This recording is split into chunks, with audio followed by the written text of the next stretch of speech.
When you die, you move out of time into what they call eternity. In essence, death is life leaving time. Something made me realize that I had work to do. 9 years ago, to this day, I buried my mother. This amazing, incredible woman told me a long time ago, son, no matter what you do, make a difference in the world. It takes the consistent application of a new discipline, a more desirable one, to overcome one which is less desirable. It takes discipline to plan. It takes discipline to execute our plan. I have never seen anybody who did extraordinary feats that didn't have extraordinary issues. It is the passion that gives you the power you need, but it is the pain from which you have the conviction about it. If you had not been through some pains, you would not have the burning to do what you do. I believe that children are like arrows. They need to be directed. You aim them at the thing you want them to hit.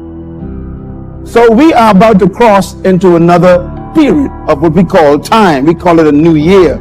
And time is temporary, but life is eternal. We were put in time to live a portion of life. And here's what I discovered about time. What is time? Time is an interruption in eternity. Time is also defined in my book as a small measure of eternity. Time is the piece of eternity. Time is a slice of forever with a beginning and an end. Time is the limited period during which an action or a process exists or takes place. Don't try to change it, but make a difference. And even during the course of making a difference, even up to the age that I am today, I find myself being drained, being tired. I find myself trying to be a good man, a good husband, a good father. And sometimes I'm tired. I don't feel I have the strength. I don't feel that I'm good enough. In other words, time is a measure of space. Time itself has its own power. God created time, but he doesn't live in it. And therefore, when God speaks to us, we got to be careful. God lives in forever, but he placed us in time. He designed time to make life easier for us. God created time to give a piece of eternity a measure, and he put us in it. And God created time for us to live in it so that we could experience relief from eternity. I mentioned this some time ago, and I'll say it again. If you live in eternity, it's a tough place to live. I used to wonder why God told Adam, don't touch the tree of life. And when Adam sinned, the first thing God did was kicked him out of the garden, and he put a flaming sword with cherubim, and the Bible says to protect the tree of life. But I realize that doesn't mean just because you don't think you're good enough doesn't mean you can't be good. Doesn't mean you can't be great. Doesn't mean you can't carry on. Every battle that you fight in your life doesn't mean you're going to always win that battle, because there are going to be many battles that you're going to have to fight. And every battle is not meant for you to win. Sometimes these battles are meant for you to learn. They're meant for you to grow. They're meant for you to understand that you can still keep moving as long as you believe. So yes, I get tired. You will get tired. Yes, you will question your abilities. Yes, you will start thinking to yourself that, hey, I'm not ready for this. The fact of the matter is, when you were born and you were ready.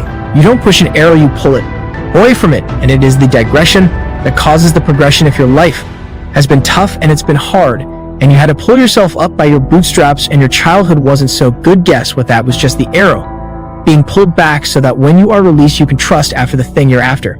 So you don't have to grieve over what you didn't get and what didn't happen.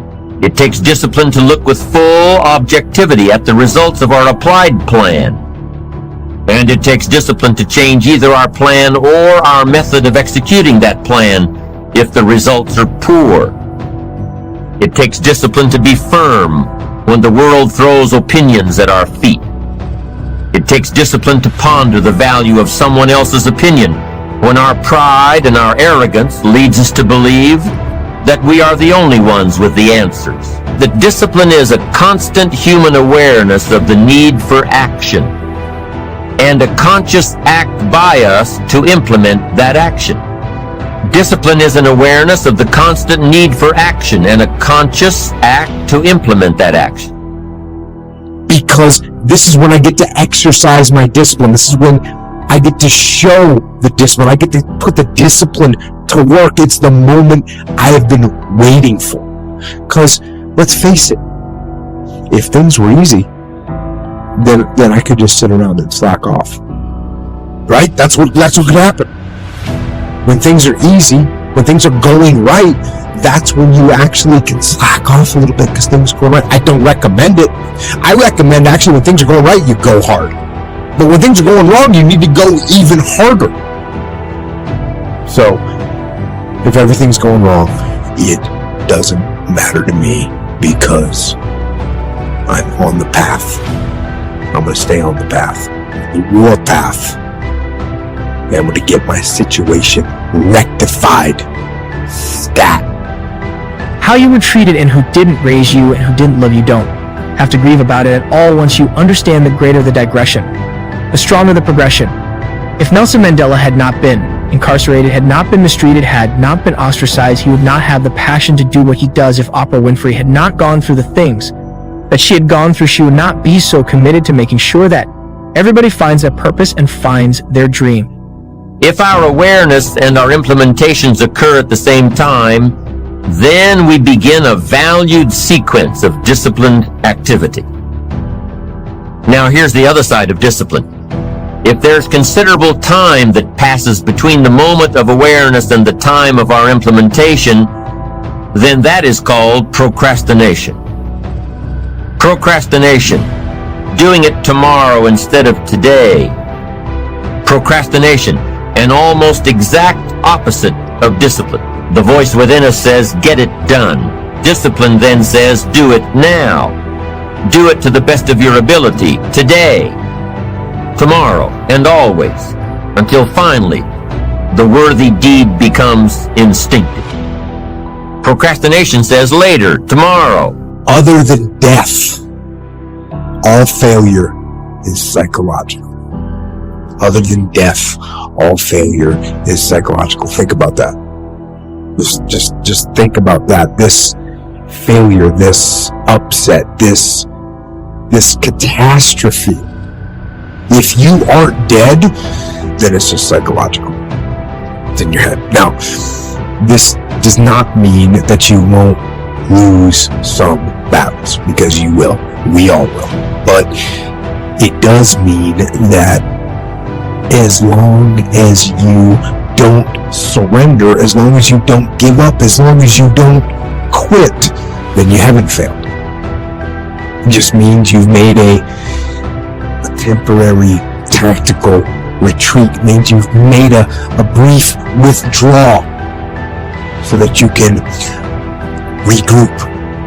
Everybody gets healed, and everybody's okay, I'm telling you. What you think is working against you is actually working for you.